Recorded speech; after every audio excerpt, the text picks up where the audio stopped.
Hello student, physics classes by Anoop Sonkar YouTube channel में आपका स्वागत है।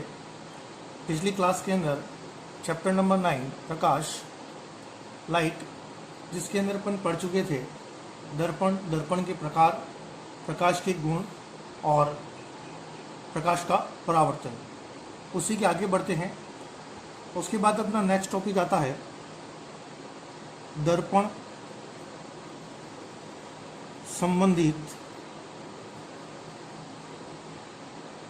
महत्वपूर्ण परिभाषाएं। दर्पण संबंधित जो है महत्वपूर्ण परिभाषाएं अपन पढ़ चुके हैं। दर्पण, दो प्रकार के दर्पण जो होते हैं, समतल दर्पण और गोलीय दर्पण। और गोलीय दर्पण के अंदर भी अपन भाग पढ़ चुके हैं। दो भाग होते हैं, दो प्रकार के दर्पण होते हैं। पहला अपने पास अवतल दर्पण और दूसरा उत्तल दर्पण। तो यहाँ पर अगर अपन एक दर्पण में बना लेता हूँ, यहाँ से अपने पास जो है एक अवतल दर्पण को मैंने यहाँ पर बनाया गया है। चित्र जो है अवतल दर्पण का बनाया है। इसके अंदर जो है अलग अलग भाग हैं, बिंदु हैं। ये बिंदु जो है अपना P लिखा हुआ है, पोल जो ध्रुव कहलाता है। ये जो है अपना C वक्रता केंद्र होगा, F जो है फोकस होगा, ये वक्रता केंद्र होगा।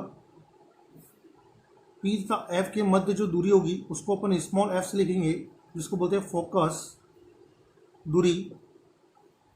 P और C के मध्य जो दूरी होगी इसको लिखेंगे R, वक्रता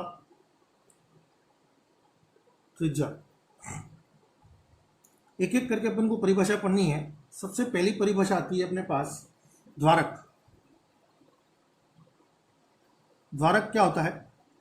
तो दर्पण का जो ऊपरी भाग है, ये जो भाग दिख रहा है आपका, ये जो भाग है, ये अपना क्या कहलाता है? द्वारक कहलाता है। तो दर्पण का ऊपरी भाग द्वारक कहलाता है। ये जो अपना है, ये वाला जो भाग परावर्तक पृष्ठ है, जितना ये ऊपर भाग है, वही अपना क्या है? एक तरह से द्वारक है। उसके बाद आता है अपना ध्रुव, पोल, जिसको बोलते हैं पोल। ये कर्वेचर है, ये जो कर्व पार्ट है। दूसरा अपने पास है ध्रुव। ध्रुव क्या होता है? तो जो द्वारक का मध्य बिंदु, ये द्वारक है, तो द्वारक का जो भी मध्य बिंदु है, ये मध्य में है। तो अपने पास ये द्वारक का मध्य बिंदु क्या है? अपना P, ध्रुव। ध्रुव को अपन P से लिखते हैं। तो द्वारक का मध्य बिंदु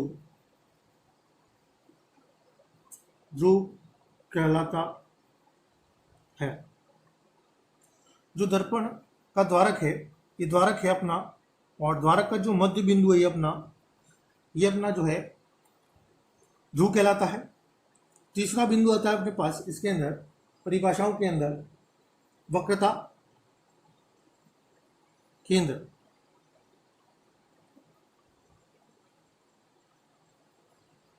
वक्रता केंद्र क्या है? जिस वृत्त को, यानी जिस वृत्ताकार भाग को काट कर क्या किया गया है, दर्पण का निर्माण किया जाता है, उसी का जो केंद्र होगा, यानी गोले को काट कर दर्पण का निर्माण किया जाता है। जिस गोले को काट कर दर्पण का निर्माण किया जाता है, उस गोले के केंद्र को ही वक्रता केंद्र कहा जाता है। अपन बात करें, यहाँ पर द्वारक है, पहला द्वारक हो गया, दूसरा ध्रुव हो गया, तीसरा वक्रता केंद्र की बात कर रहे हैं। तो ये अपने पास एक इस तरह से गोलाकार या गोलाकार वृत्त, गोलाकार होगा भाग, कांच, उस पर उसको काट कर अपने पास एक भाग ले लिया, उसको काट कर अपने पास जो है दर्पण का निर्माण किया गया है। उसका जो केंद्र है ये गोला है, मान लिया एक तरह से, इस तरह से, और उसी का जो है अपने पास इस तरह से अपने पास एक गोला होगा, ये कुछ इस तरह से, और उसी का जो केंद्र है वही दर्पण का क्या कहलाता है, वक्रता केंद्र कहलाता है। चौथा, वक्रता केंद्र को अपन लिखते हैं सी से। चौथी अगर बात की जाए तो मुख्य अक्ष, मुख्य अक्ष ये जो अपनी लाइन है, ये पूरी लाइन जो है ये आता है मुख्य अक्ष। मुख्य अक्ष जो है ध्रुव तथा वक्रता केंद्र को मिलाने वाली रेखा जो दर्पण के लंबवत दोनों ओर होती है उसे मुख्य अक्ष कहा जाता है। मुख्य अक्ष की बात की जाए, ये रहा अपना ध्रुव और ये अपने पास जो है वक्रता केंद्र, इसको मिलाने वाली लंबवत रेखा है जो दर्पण के कहाँ पर है, दोनों ओर। ये दोनों ओर दिख रही है अपने को, दर्पण के इस भाग की ओर भी है और इस भाग की भी ओर है, लेफ्ट साइड भी है और राइट साइड भी है, तो दोनों साइड है, बाएं और दाएं दोनों साइड अपने पास है। उसके बाद जो अपने पास आता है पांचवी परिभाषा जो है अपने इसके अंदर वो आता है वक्रता त्रिज्या। वक्रता त्रिज्या जो है वो बात की जाए तो वक्रता त्रिज्या की अपन बात कर चुके हैं, यहां पर मैंने बताया था पी और सी, यानी पी क्या है अपना ध्रुव है और सी क्या है वक्रता केंद्र। तो ध्रुव तथा वक्रता केंद्र के मध्य की दूरी को ध्रुव पी तथा वक्रता केंद्र सी के मध्य दूरी को वक्रता त्रिज्या कहा जाता है। इसको अपन लिखते हैं आर से, रेडियस ऑफ कर्वेचर। तो ध्रुव और वक्रता केंद्र को मिलाने वाली जो या मध्य की जो दूरी है या मिलाने वाली रेखा है जो अपने पास यहाँ से ये जो दूरी होगी वो अपने पास जो है क्या कहलाती है, वक्रता त्रिज्या कहलाती है। उसके बाद आता है अपने पास, बात करते हैं फोकस की। फोकस अपना इंपॉर्टेंट परिभाषा है। फोकस को अपन लिखते हैं कैपिटल एफ से। अब फोकस होता क्या है, तो फोकस को यहाँ पर समझते हैं। फोकस को समझने के लिए मैं यहाँ पर एक दर्पण ले रहा हूँ, अपने पास अवतल दर्पण ले लेता हूँ और एक प्रकाश किरण मुख्य अक्ष कहाँ आ रही है, समांतर आ रही है। मुख्य अक्ष समांतर आने वाली जो प्रकाश किरण है परावर्तन के पश्चात मुख्य अक्ष के जिस बिंदु पर, ये अपना क्या है मुख्य अक्ष, मुख्य अक्ष की क्या आ रही है, आपतित किरण जो है समांतर है। आपतित किरण जो है अपने पास मुख्य अक्ष से समांतर आ रही है। तो परावर्तन के पश्चात यहां से परावर्तित हो गई, परावर्तन के पश्चात जिस बिंदु पर मुख्य अक्ष के जिस बिंदु पर क्या कर रही है, प्रतिच्छेद कर रही है, यहां पर क्या कर रही है, प्रतिच्छेद कर रही है। तो ये बिंदु जो है अपना एफ जो है वो क्या होगा, फोकस होगा। अब यहां पर अगर बात की जाए तो आपतित किरण जो है वो मुख्य अक्ष से समांतर आ रही है, तो परावर्तन के पश्चात जिस बिंदु पर मुख्य अक्ष के जिस बिंदु पर क्या कर रही है, प्रतिच्छेद कर रही है, अर्थात मिलती है अथवा मिलती हुई प्रतीत होती है। तो इसके अंदर अगर देखा जाए अवतल दर्पण की बात की जाए, अवतल दर्पण में एफ फोकस वास्तविक होता है। अगर इसके अंदर बात की जाए अवतल दर्पण के अंदर, तो फोकस कैसा होता है, वास्तविक होता है। जबकि इसी प्रकार से अगर मैं यहाँ पर दूसरा दर्पण ले लेता हूँ, उत्तल दर्पण ले लेता हूँ, और अवतल दर्पण में एक बात और ध्यान में रखनी है, अवतल दर्पण जो है, अवतल दर्पण अभिसारी दर्पण कहलाता है।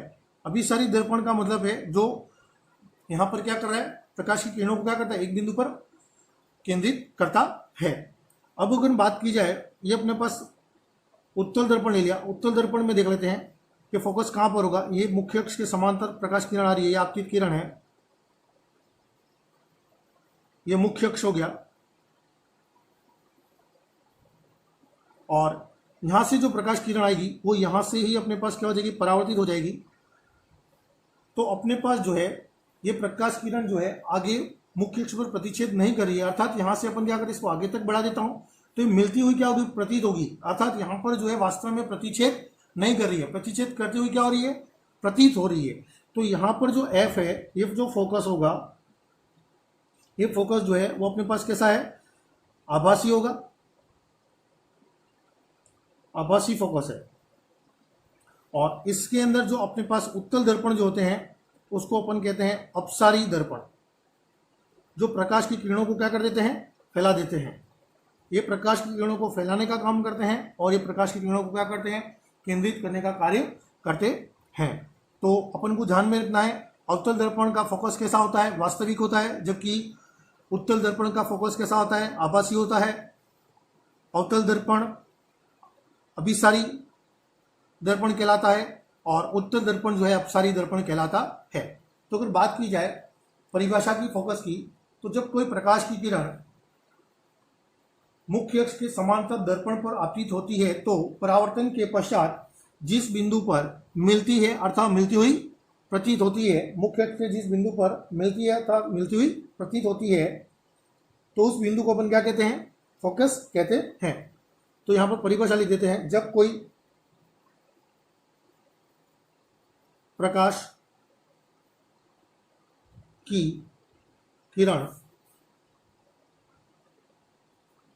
मुख्य अक्ष के समांतर दर्पण पर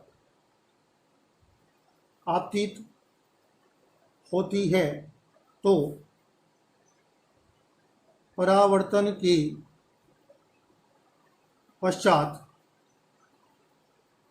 मुख्य अक्ष के जिस बिंदु पर मिलती है अथवा मिलती हुई प्रतीत होती है, उसे प्रतीत होती है, तो उस बिंदु को दर्पण का फोकस कहा जाता है। तो यहां पर अपने पास जो है दर्पण का फोकस की परिभाषा भी अपन पढ़ लिए, फिर से एक बार रिपीट कर लेते हैं। 6 परिभाषा अपन पढ़ चुके हैं। द्वारक, दर्पण का जो ऊपरी भाग है, ये दर्पण का ऊपरी भाग जो है वो द्वारक कहलाता है। ध्रुव, द्वारक का जो मध्य बिंदु है ये अपना ध्रुव कहलाता है, जिसको अपन पी से रिप्रेजेंट करते हैं, व्यक्त करते हैं। वक्रता केंद्र जो है अपन पढ़ चुके हैं, जिस गोले को काटकर दर्पण का निर्माण किया जाता है उस गोले के केंद्र को ही अपन क्या कहते हैं, वक्रता केंद्र कहते हैं। मुख्य अक्ष अपन बात कर चुके हैं, ध्रुव तथा वक्रता केंद्र को मिलाने वाली रेखा जो दर्पण के लंबवत दोनों ओर होती है, ठीक है। ये अपना मुख्य अक्ष हो गया पूरा, ये मुख्य अक्ष हो गया। उसके बाद वक्रता त्रिज्या पी तथा सी, ध्रुव तथा वक्रता केंद्र को मिलाने वाली जो दूरी है, या अपने पास दोनों के मध्य जो दूरी है पी तथा सी, ध्रुव तथा वक्रता केंद्र के मध्य की जो दूरी है उसे अपन क्या कहते हैं, वक्रता त्रिज्या। उसके बाद बात करते हैं फोकस की। तो फोकस के अंदर अपने पास यहाँ से अपन ने पढ़ चुके हैं फोकस के अंदर जब कोई प्रकाश किरण मुख्य अक्ष के समांतर दर्पण पर आती है, मुख्य अक्ष से समांतर आ रही है और परावर्तन के पश्चात जिस बिंदु पर क्या कर रही है, प्रतिच्छेद कर रही है, ठीक है, प्रतिच्छेद करती है अथवा मिलती है या प्रतिच्छेद करती है या प्रतीत होती है। इसमें प्रतीत हो रही है और इसमें वास्तव में क्या कर रही है, प्रतिच्छेद कर रही है। तो इसका जो है अवतल दर्पण का जो फोकस है वो वास्तविक हो गया और इसका क्या हो जाएगा, आभासी। इसके अंदर एक परिभाषा और बचती है अपनी, लास्ट जो परिभाषा है वो आता है अपना फोकस दूरी, जिसको अपन लिखते हैं स्मॉल एफ से। ध्यान रखना है आपको कि कैपिटल एफ जो है फोकस को व्यक्त करता है, जबकि स्मॉल एफ जो है फोकस दूरी को व्यक्त करता है। तो यहाँ पर कंफ्यूजन ना हो, इस बात को बिल्कुल अवश्य ध्यान रखेंगे आप कि कैपिटल एफ जो है अपन व्यक्त करेंगे फोकस को और स्मॉल एफ फोकस दूरी को व्यक्त किया जाता है। यस, फोकस दूरी की बात की जाए, फोकस दूरी क्या है, तो पी तथा एफ के मध्य जो दूरी है, यानी ध्रुव तथा फोकस के मध्य की दूरी को, ध्रुव तथा फोकस के मध्य दूरी को फोकस दूरी कहा जाता है। तो फोकस दूरी की बात हो गई, ये ध्रुव है अपना और ये फोकस है, इन दोनों की जो मध्य दूरी है ये वाली, ये अपने पास यहाँ पर लिख रखा है, एफ स्मॉल एफ से व्यक्त करते हैं, ये अपनी फोकस दूरी होगी।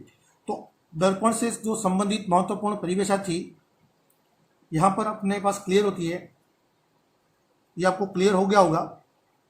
आगे जो है अपन बात करते हैं प्रतिबिंब का निर्माण।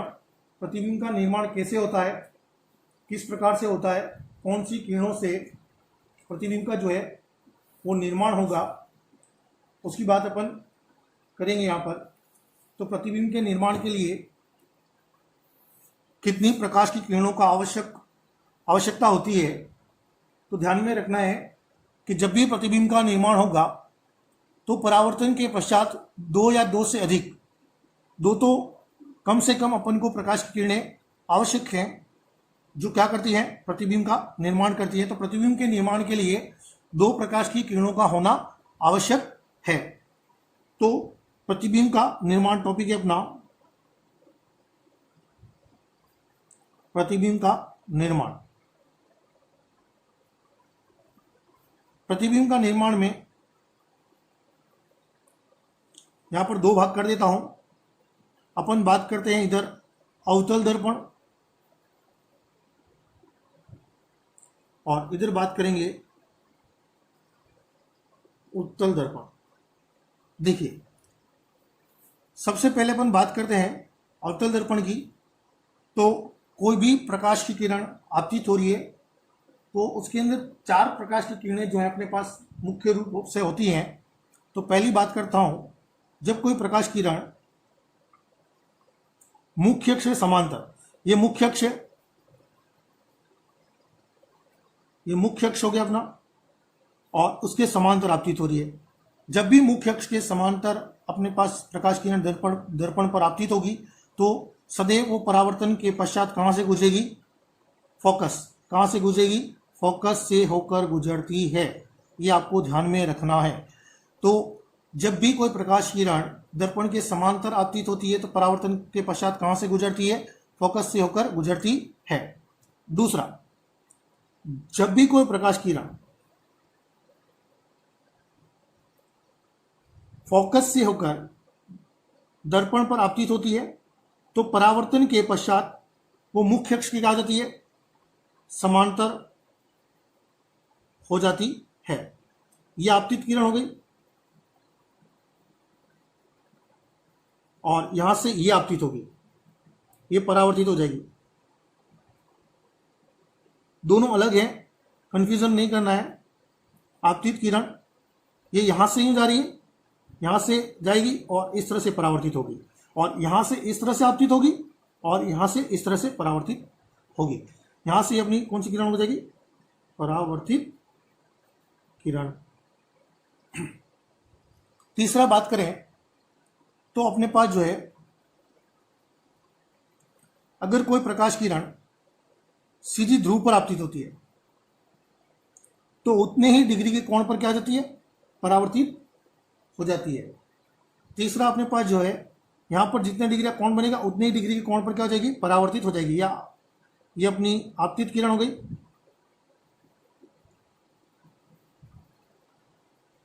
और तीसरा अपने पास यहां से हो जाएगा, ये सॉरी तीसरे के अंदर ये अपना परावर्तित किरण हो जाएगी। चौथा अपने पास आता है लास्ट, अगर कोई प्रकाश किरण, यहां से ध्यान देना है कि वक्रता केंद्र से अगर दर्पण पर आपतित होती है तो परावर्तन के पश्चात पुनः उसी पथ में क्या हो जाती है, लौट आती है। यानी यहां से आपतित होगी, ये सी वक्रता केंद्र है और ये दर्पण पर आपतित हो रही है, ये आपतित किरण हो गई। और परावर्तित किरण भी यही होगी, इस तरह से यहां से ये आपतित होगी, पहले देखो यहां से पहले आपतित होगी इस तरह से दर्पण पर, और यहां से टकराने के बाद परावर्तन होगा कुछ इस तरह से, तो ये वापस आएगी, तो ये परावर्तित किरण। तो यही आपतित किरण भी होगी और यही परावर्तित किरण होगी, लेकिन दोनों की दिशा क्या होगी, अलग होगी। ये आपतित किरण की दिशा हो गई और यहां से ये परावर्तित किरण की दिशा हो जाएगी। इसमें एक बात ध्यान रखनी है मुख्य रूप से कि जब भी प्रकाश की किरण वक्रता केंद्र से दर्पण पर आपतित होती है तो दर्पण पर सदैव लंब बनाती है। यानी इसका मतलब यहां से जो कोण बनेगा ये भी 90 डिग्री होगा और यहां से ये कोण भी क्या होगा, 90 डिग्री होगा। तो अपने पास सदैव ये क्या करेगा, 90 डिग्री का कोण बनाएगा, अर्थात सदैव क्या होगा, लंबवत होगा। ये बात मुख्य रूप से ध्यान में रखनी है। ये अपन ने बात की अपने पास यहां पर अवतल दर्पण की। अब बात करते हैं उत्तल दर्पण की। उत्तल दर्पण के अंदर इसी तरह से देखेंगे, क्योंकि इसके अंदर जो अपने पास प्रकाश किरण वास्तव में क्या कर रही है, यहां पर प्रतिच्छेद कर रही है, अर्थात मिल रही है। लेकिन इसके अंदर देखेंगे, पहला अगर मुख्य अक्ष समांतर आती है तो यहां से ये आपतित हो रही है और यहां से क्या हो जाएगी, परावर्तित हो जाएगी। ये परावर्तित किरण हो गई और ये अपनी जो है आपतित किरण, और ये जो है अपना मुख्य अक्ष होगा। तो यहां से जो प्रकाश किरण है वो जैसे से मैं आगे तक बढ़ाता हूं, ये मिलती हुई क्या होगी, प्रतीत होगी, जो अपन पहले बात कर चुके हैं। अर्थात इसका फोकस कैसा हो गया, आभासी हो गया। तो ध्यान में रखना, अगर समांतर आपतित होती है तो अपने पास कुछ इस प्रकार से जो है यहां पर ये परावर्तित होगी और प्रतिच्छेद कहां पर करेगी, फोकस पर प्रतिच्छेद करेगी। दूसरी प्रकाश की किरण अगर यहां से अगर देखा जाए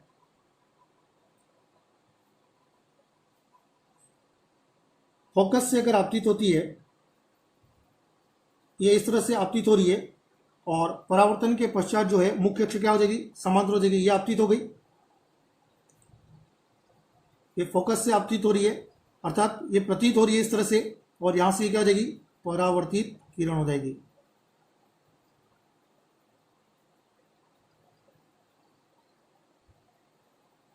परावर्तित किरण,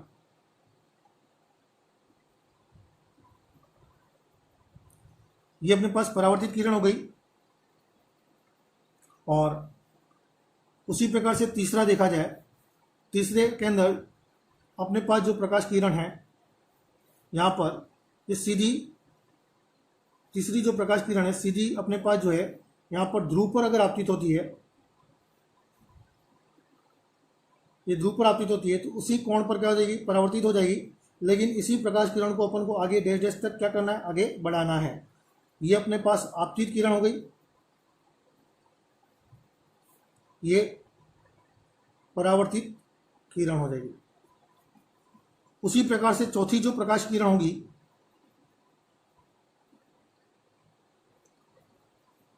वक्रता केंद्र से, यानी यहां से ये अपने पास आपतित हो रही है, डेढ़ से इसको आगे तक बढ़ा देता हूं, वक्रता केंद्र सी, यहां पर यहाँ से ये आपतित हो रही है, तो यहाँ से ये अपने पास क्या हो जाएगी, परावर्तित हो जाएगी।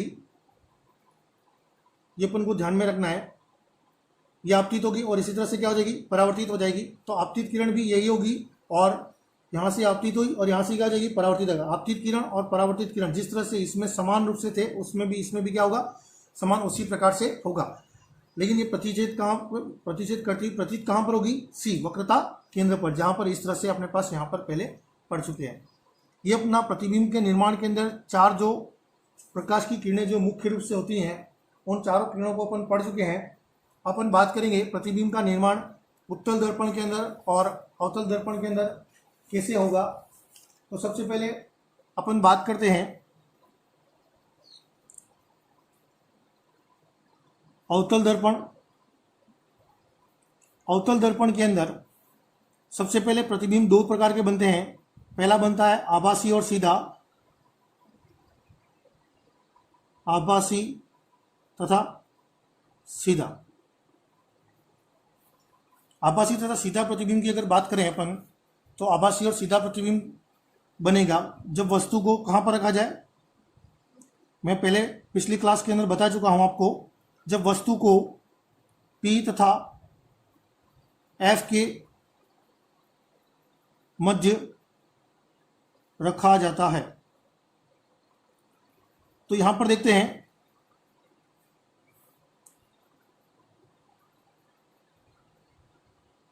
ये P है और ये अपना F हो गया।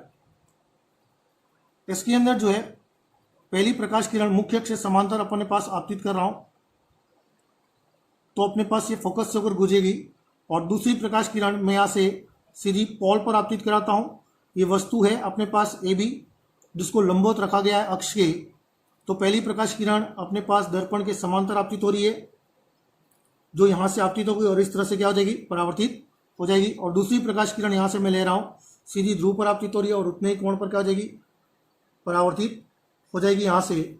और इन देखो ये दोनों प्रकाश किरणें आगे कहीं पर भी जाके प्रतिच्छेद नहीं करेंगे, क्योंकि ये दूर हो रही है, अर्थात यहाँ पर प्रतिबिंब का निर्माण होना संभव नहीं है। तो इसके लिए अपन जो है इन दोनों किरणों को मैं आगे तक बढ़ा देता हूं। तो यहां पर अपने पास ये दोनों प्रकाश किरणें प्रतिच्छेद करती हुई क्या हो रही है, प्रतीत हो रही है।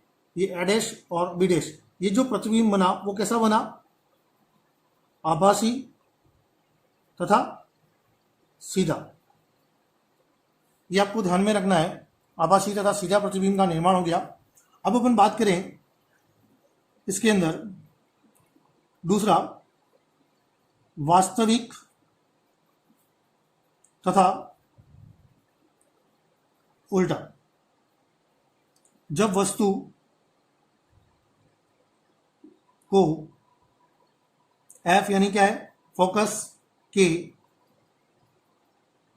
पीछे रखा जाता है, तो अपने पास जो है कैपिटल F के पीछे रखा जाता है, तो अपने पास क्या होगा। तो यहां से देखते हैं प्रतिबिंब कैसा बनता है। ये अपना F हो जाएगा और ये अपना C है। मैंने इस वस्तु को फोकस के पीछे कहीं पर भी रख सकते हैं, तो यहां पर रख दिया मुख्य अक्ष के लंबवत AB वस्तु है। पहली प्रकाश किरण मैंने ले ली, यहाँ से ये आपतित हो रही है, ये परावर्तन के पश्चात कहाँ से गुजरेगी, फोकस से होकर गुजरेगी। और दूसरी प्रकाश किरण अगर बात की जाए, सीधी ध्रुव पर आपतित की मैंने, और यहाँ से ये अपने पास जो है परावर्तित होगी उतने डिग्री कोण पर। तो यहाँ पर जो है प्रतिच्छेद कर रहे हैं, तो A डैश B डैश, ये प्रतिबिंब का निर्माण हो गया।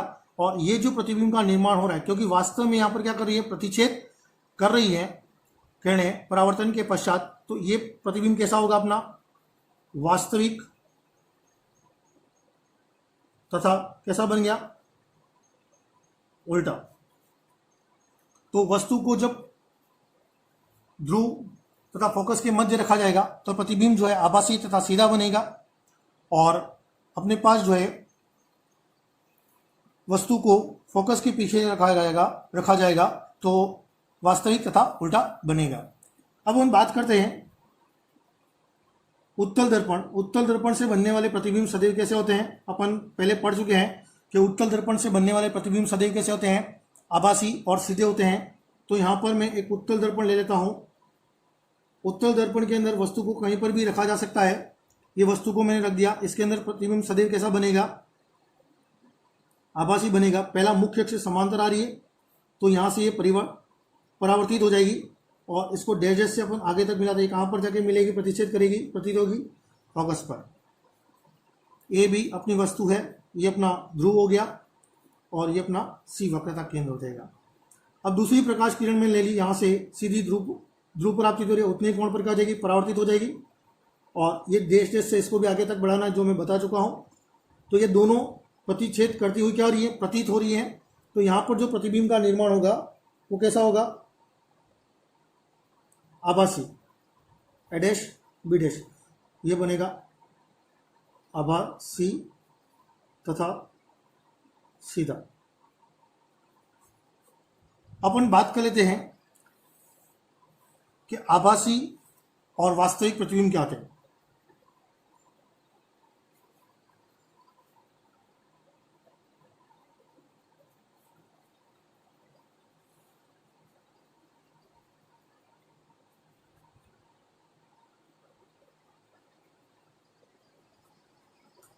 एक बात ध्यान में रखनी है कि जो वस्तु ए डैश बी डैश वस्तु अपने पास ले रखी है, ए डैश बी डैश, इसको बिंब भी कहा जाता है।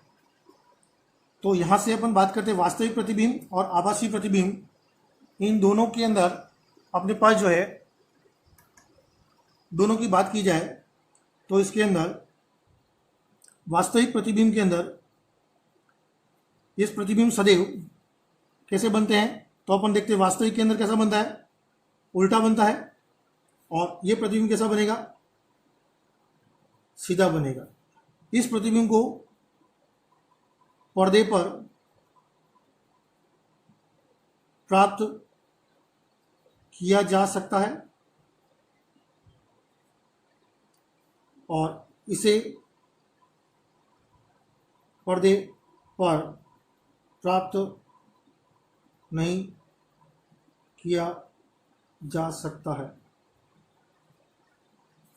तीसरा बिंदु, अगर वास्तविक प्रतिबिंब देखा जाए, ये दर्पण है, तो दर्पण के कहां पर रखी है वस्तु, सामने, तो ये कहां पर बनेगा, सामने बनेगा। तो ये कहां बनेगा, दर्पण के सामने बनता है। और आभासी प्रतिबिंब देखा जाए, तीसरा आभासी, देखो ये दर्पण है, ये वस्तु रखी सामने और दर्पण कहां बन रहा है, अंदर। यहां पर भी देखें, ये परावर्तक पृष्ठ है, तो ये भी कहां बन रहा है, अंदर बन रहा है। यहां पर ये प्रतिबिंब बन रहा है जो अपना आभासी। तो ये कहां बनेगा, दर्पण के अंदर बनता है। चौथा अगर देखा जाए तो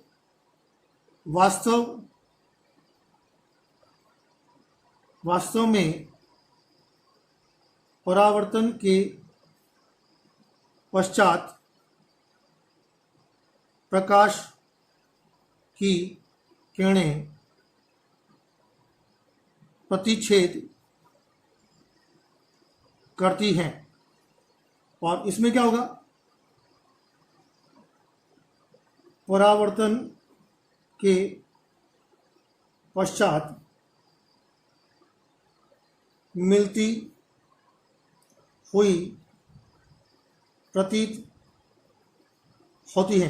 देखो यहाँ पर अगर देखा जाए तो वास्तव में अगर दो प्रकाश किरणें देखा जाए तो अपने पास ये प्रकाश किरण परावर्तन के बाद यहाँ से जा रही है और ये प्रकाश किरण परावर्तन के पश्चात जा रही है। तो परावर्तन के पश्चात कहीं पर भी ये दोनों प्रकाश किरणें यहाँ पर मिलना संभव नहीं है। तो अपने पास इस दोनों किरणों को मैंने डैश डैश से आगे बढ़ाया था और दोनों प्रकाश किरणें यहाँ पर क्या कर रही थी, प्रतिच्छेद कर रही थी। ये प्रतिच्छेद कर नहीं रही है, प्रतिच्छेद करती हुई क्या हो रही है, प्रतीत हो रही है। ठीक है, तो ये आभासी और वास्तविक प्रतिबिंब के अंदर अंतर स्पष्ट हो गया। आगे जो है अपन नेक्स्ट क्लास के अंदर पढ़ेंगे, इसके अंदर चिन्ह परिपाटी पढ़ेंगे। चिन्ह परिपाटी के अंदर जो है अपना कौन सा प्रतिबिंब U, V और F और उसके अंदर कौन कौन सी जो राशियां हैं वो धनात्मक होंगी ऋणात्मक होंगी, उसके अंदर चर्चा नेक्स्ट क्लास के अंदर करेंगे। अगर आपको ये वीडियो अच्छा लगा, मैंने जो पढ़ाया है ये आपको समझ में आया, इस चैनल को सब्सक्राइब करें और शेयर जरूर करें वीडियो को। Thank you.